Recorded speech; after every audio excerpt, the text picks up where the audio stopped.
How are you? I'm fine. How are you? What time is it where you are? I'm good. The time is 11:51 p.m. All right. So Yeah, just before going to bed. Nice to yeah, meet you. yeah. Nice to meet you too. Thanks for accepting my request and allowing me to talk with you. Yeah, well, thank you for your interest. Out of curiosity, how did you come across my account and why your interest? I have gone through your profile, then I came to know that you are a fictional. Uh, you write books about which is about the stories which are connected with the Yeah. friction. So that actually made me to uh, talk with you. Yeah. All right. All right. So I'll introduce myself. My name is Isabelle Duval. I'm from Montreal. And I wrote a fictionalized memoir called Inhaled on the subject of hidden abuse, basically. So the story covers the 2 years where I lived in New England in Massachusetts. And it details, if you wish, it's the incursion inside the mind of a victim of abuse. We often wonder why the person stays, right? Even though from the outside, it's black and white. It's not black and white for the victim. So that's what I wrote about in essence. So it's the genre is transgressive in the sense that it details the behaviors of two people that do not conform, if you wish, to society's norms. So basically, I would say that it's the reader that I'm targeting is mostly women, I would say, only because I'm the victim here, so they're going to be able to relate a little more, if not 100%. And it was to give them a soundboard as to what they might be going through, what they might be stuck with, and hopefully giving them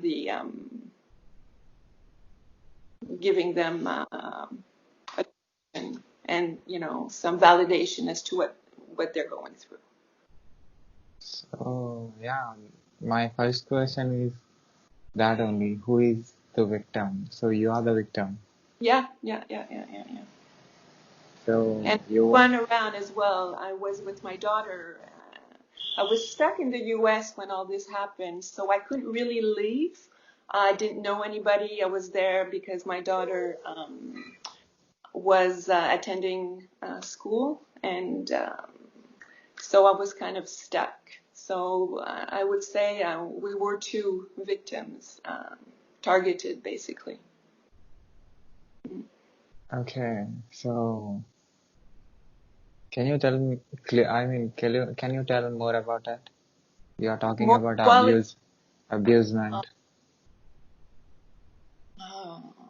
tell you more about. Well, the abuse usually it's if you look at the profile. I was dealing with somebody that at best was a malignant narcissist. Uh, Therefore, these people will lie, manipulate, gaslight, play games, play mind games. Um, so, in essence, that's what we're talking about. These people, when I said at minimum it was a malignant narcissist, when we talk about these characters, we talk about characters that um, relate to the dark triad or triad. Think of a triangle. You have one side narcissism, the other psychopathy, the other Machiavellism, Machiavellic tendencies. So it's very potent behavior, very dangerous individual. So Mhm. So you are trying to explain two people or one person? I'm sorry, I didn't understand your question. You're trying to explain the mindset of a person. Well, I'm actually explaining what went on into my mind as to why I stayed in such a relationship, right? So the book is about that and how I investigated as well the individual that I was with, because what happened is that early on, I figured something was not right, but I wasn't sure. I hadn't dated in 23 years. I was just exiting my marriage. And at that point, I started writing. I figured maybe 6 months into the relationship that it wasn't right. And I decided to document what I was seeing because, how can I put it? I knew something was very, very wrong. And I also felt that what I was witnessing was an opportunity to study. I got too close to my subject, if you will. I got burnt. I tried to play a game with this person, but I got caught only because I'm not a sociopath. I'm a functioning. I'm a normal individual, what you call neurotypical. So I got caught into the game. I got caught into believing as well that the relationship was real, even though I was going back and forth between the truth and what I wanted the truth to be. So in the end, what I'm saying is you don't play those games. It's dangerous. It's a dangerous game I played. Yeah. So it's a psychological thriller. And the book walks you through how I dealt with the uncertainties until I found out who this person was at the end. So your story contains drama. Absolutely, I think so. Tragedy, drama, yeah, absolutely. It's yeah. It is a psychology of yours, or you just created a character which is completely fictional. No, it's not. This is not. It's it's fictionalized enough to protect myself, but this is based on a true story. Based on a true story. Yeah. So The following book will be a novel with elements of the story that will focus more on how does one become a sociopath, and particularly this individual, but it will be more of a novel. I think I've exposed myself enough with Inhaled, and I want to turn the tables around for the next one. So, why abusement? Why abusement? I'm sorry, why abuse? Yeah, why abusement? I'm not sure I understand your question. Why Abusement. Why you why choose to explain about abusement and what? why do I think, like I said before, the general population does not really understand why one person, woman, will stay in relationships that are toxic or unhealthy. So it's one of the reasons I wrote Inhaled. There's an interesting statistic, that indicates that it takes about seven times for a victim to leave a dangerous relationship, an abusive relationship. 7 times. So the book explains the trauma bonding, the cognitive dissonance as well. You have reality on one side, and then what it is you want to see. You try to reconcile those two. So each time you leave, how can I put it? Each time you leave, you're in danger. First of all, it's the moment where the victim is most at risk. there's a craving that you have for the relationship, because you're addicted to also, you know, it's a lot of back and forth. It's a dance. It's a roller coaster, and you're addicted to that, to those highs. So not sure if I answered your question, but it's to talk about all that is very was therapeutic for me. Sometimes it was also traumatizing as well. But all in all, the mission or the goal I had was to instruct the general public on that particular type of abuse and give some validation to the victims that go through such a horrendous, gut-wrenching experience. So you are saying about a particular connection, particular relationship, and you are telling that if a person gets connected with the wrong person, this is what happens, which means the negativity and the bad things that happens in between two people.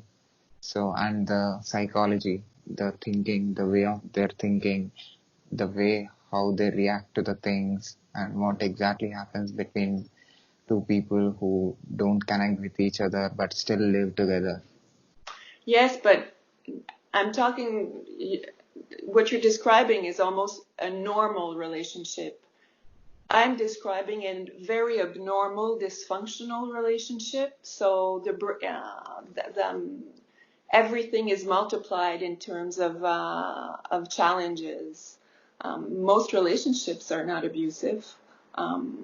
So really the focus is what happens when you are in a relationship with a psychopath, you know, sociopath, malignant narcissist, you know, that's what it is. So it's much different.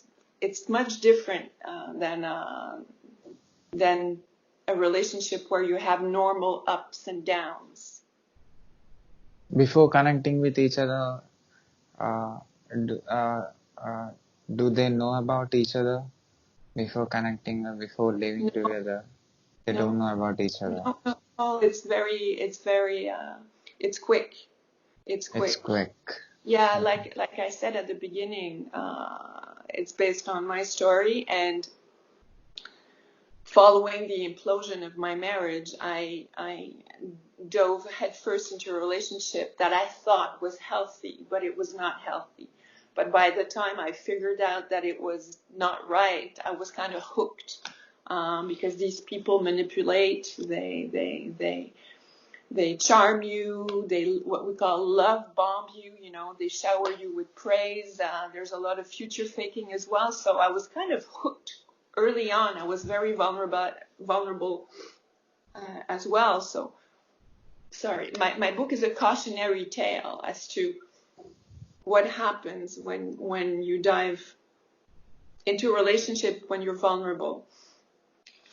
People often ask me, what advice do you give to avoid such, you know, to be involved with dangerous characters like that, and it makes them laugh when I say that you usually do not go grocery shopping when you're hungry, because you're going to buy anything. Well, it's the same thing for dating. You don't start dating when you're lonely, because you're going to settle for just anything, and you're going to accept anything as well. So by reading the book, I think it will come across as very clearly as to what happens when you're not at peace with yourself, when you do not. It's important to be comfortable with who we are. I mean, in general, right? For you, for me, in any relationship, if you feel that you're enough, that you can function on your own, you're going to look at other relationships with a different people that you meet with a different outlook. You know, there's no desperation, there's no neediness. So in that sense. And sociopaths and psychopaths, and and I'm not a psychiatrist or a psychologist, but I've read enough to know that the person I was with was a mixture of all that. And they will target people like me because, and empathic, people that have a lot of empathy as well, you know, that are forgiving, people that forgive, yeah, people that forgive, that are very much solution oriented.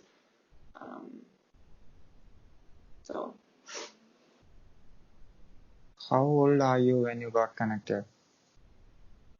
at the beginning, I think 50, 51. 51. Yeah. It happens at any age. Okay. So, So, but you already have a lot of observations in your mind before getting connected, yeah. right? Yes and no. I didn't know anything about these personality disorders before, 4 or 5 years ago. I didn't know. I didn't know. I know much more than I thought I would ever know on the subject. I had no Okay. choice because I had no choice because the only way to get out of a relationship like that, and it's very painful, by the way, is to rationally understand what happened and who you're dealing. Whoops, my cat. To understand who you're dealing with, so to educate yourself on the subject is so that you can understand cognitively, and then the healing is emotionally. Leave the relationship physically being away so that you have clarity. And the more you have physical distance from this person, the more clarity you have on what happened. Yeah. Okay. So, when did you understand that there is opinion difference between you and the person who was connected with you after getting connected? And can you repeat the question? When you understood that, you know, the connection is not going to be for a long time. Yeah. When you understood that after getting connected with the person, when you Yeah. understood that, When did I understand? yeah, Uh, I mean, it went in it, There are times where I understood clearly, and then, whoops, I was manipulated into thinking that I was wrong or was thrown a bone. I would say that when I figured to what extent the person was a criminal, that was it for me, really. Now, it doesn't mean that the heart, my mind understood I had to save myself, but the heart and the spirit, because they break your spirit as well, it took, I'm okay today, but it took a while. It took a while so to how much, digest. Yeah. so how much time exactly a human needs to get connected with another human? After that, I'm asking you a general question. How much time do a person needs to get connected with another person? How much time? I don't know. It's case by case. Some people, they connect right away. It depends. I don't know. I can only speak for myself. Um, I'm a people person. You can connect, but it doesn't mean that you don't, you still have boundaries, right? So I don't have an answer for you on that, a clear-cut answer. What are the things which actually makes uh, disturbance in between connection? Sorry, again. What are the things that makes disturbance, that creates disturbance in a connection? I'll say, so the things that create problems in Yes, relationship. problems. Yeah. Um, well, of the kind I'm talking about here, I think a lack of boundaries, a lack of respect, being controlling, possessive, jealousy. Um, yeah, not. I think the biggest thing that will help any relationship is space. Is my cat. So I think the more space that a couple has, the more desire, the better chance the desire is going to be kept alive. I think that Khalil Gibran, prophet, talks in one of his books, Le Prophète, yeah, about the fact that a healthy relationship is like a temple. You have two pillars, right? They need space for the temple to be strong and sturdy. What happens if you put the pillars on one side too close together? Everything's going to fall apart. So for me, when there's no space, I think the relationship is compromised, is in danger. Okay. Anything needs space to grow, I think. That's the way. So you are saying that the negative emotions called jealousy, ego, anger, fear, these are the things which make human No to good. disconnect with. Yeah, not good. Yeah. Not good. So what do you want to say to the world with your book? That it's possible to escape such a relationship.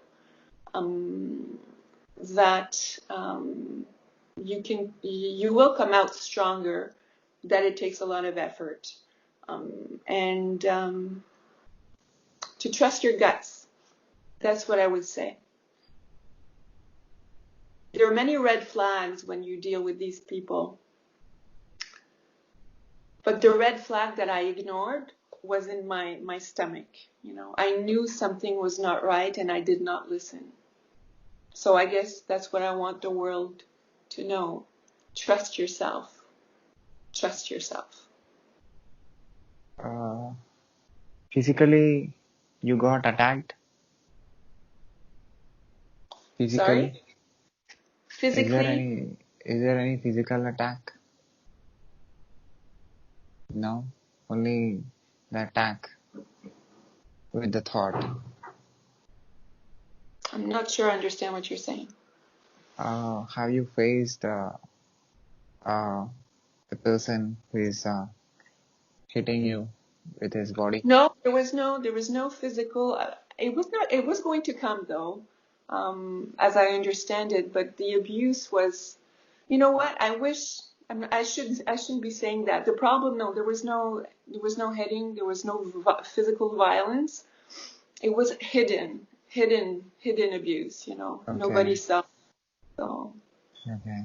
So can I say that introvertism is one of the big things which made this thing? Sorry, what did you say the word? Introvertism. L'introvert, no, has nothing to do with being an introvert or an extrovert. Really, it has to do with What is hidden?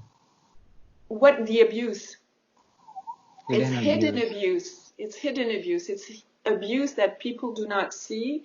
It's abuse that is subtle. It just glides into everyday life with gaslighting, lies.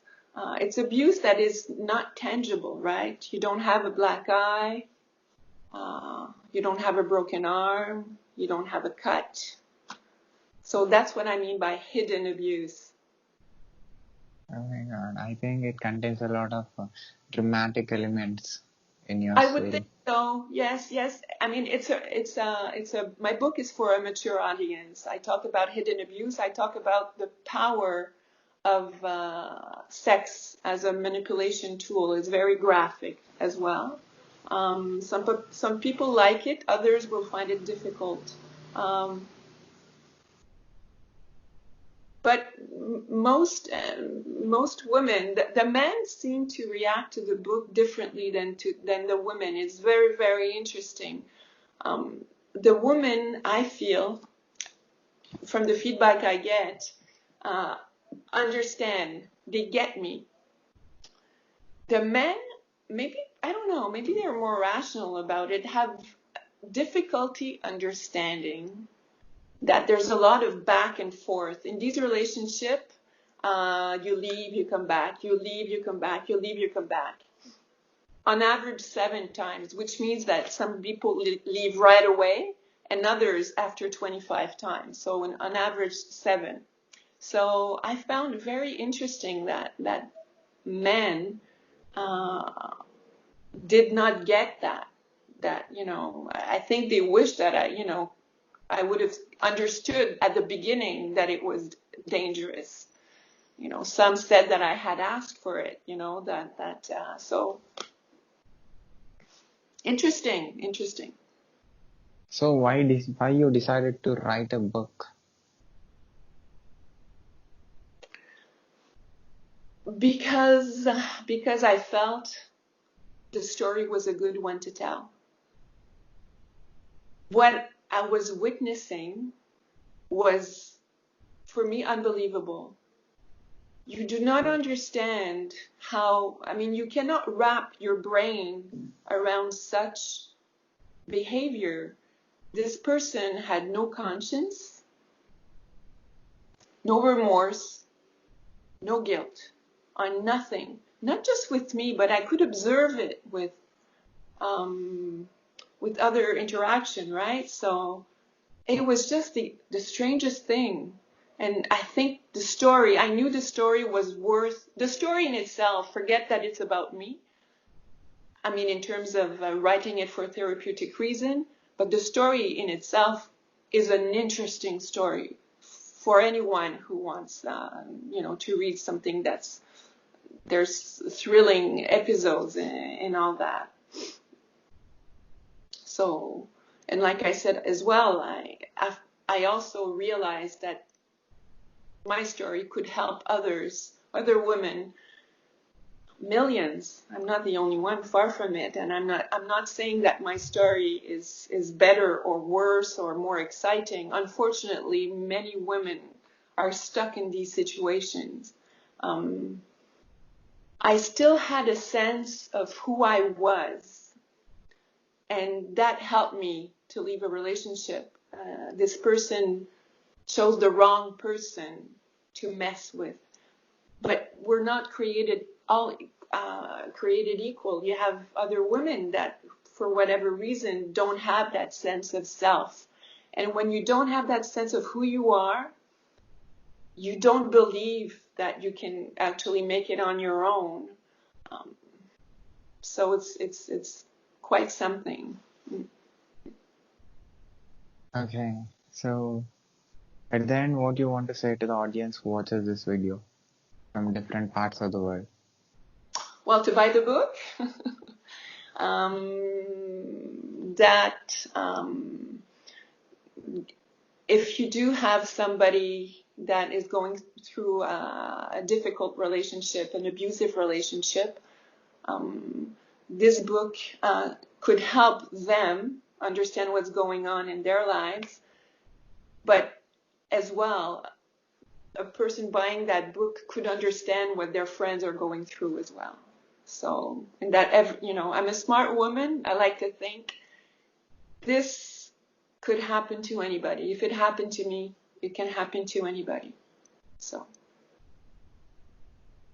Thank you for telling me about your book. And Well, thank you. Sorry, go.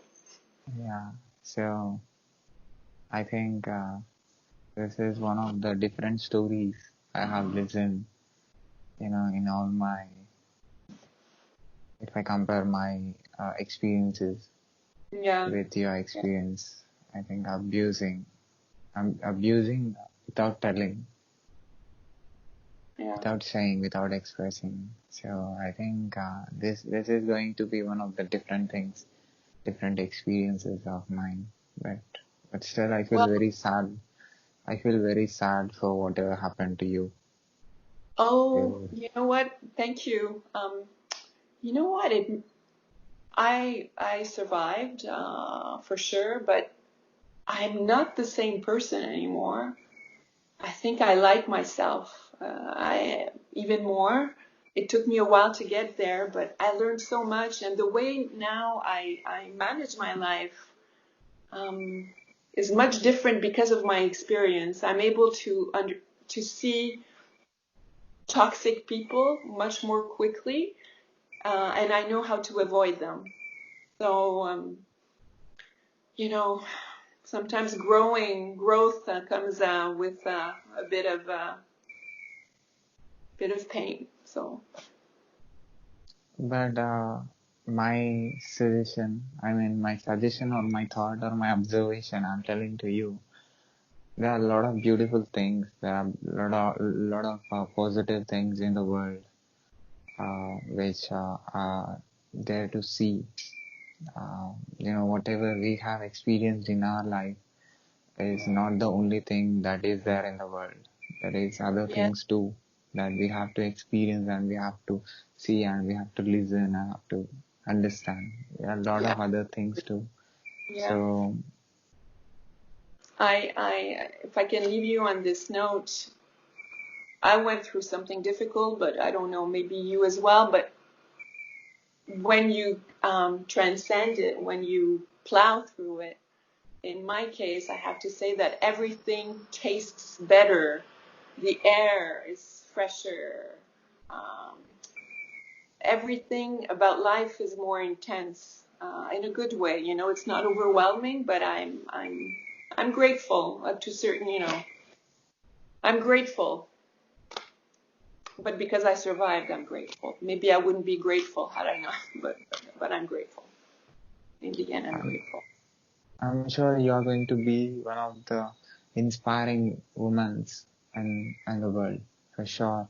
People who watches this video will definitely go through your book and they will understand what exactly you're saying. It may happen, whatever you said, they will definitely think the people who didn't got connected with Yeah, yeah, the woman who didn't got connected with the men, they will see this video. If they watches this video, definitely, you know, even if one thought from your experience, if that will help them in coming out from, if that help in them in taking a decision, so that will be helpful for them. At the same time, I feel that I did something good talking yeah. with you. This is James here. This is my Hi. He's a great cat. Well, thank you so much for your interest. Keep in touch. Keep following me. Keep following me. I'll keep following you, and wish you all the best. I went through your feed a little bit, and you have very interesting interviews and personalities. So you choose well. Thank you. Thank you. You're You're welcome. from you're from Canada. Yes, yes. I'm from Montreal. What about you? Where are you from? Where am I? I'm from India, but I have a girl from Canada who lives in Vancouver. Oh, you really? Yeah, who who will watch this video after once I Oh, upload on YouTube. hi, hi. I lived in Asia. I mean, I lived in Taiwan for 5 years, and one of my goals was to visit India, and I never got around to it. So soon Yeah, I'll go visit. I want you to visit India. It is a beautiful place. I know, I know, I know, I know. Yeah. All So right, so thank you so much. yeah, thank you. Can I put this video Yeah. on my YouTube channel with your All right, permission? perfect. So if you ever have any questions on anything, don't hesitate. Yeah, I will ask, but because this is completely personal, right? I want to take your permission whether I can put this video on my YouTube channel or Yeah, not. yeah, yeah, yeah, yeah, yeah. All right. Thank you. And Thank you. I'll see you soon. All right. Yeah, I see you soon. Thank you. Take Thank you. care. Bye-bye. Bye. Bye. Bye.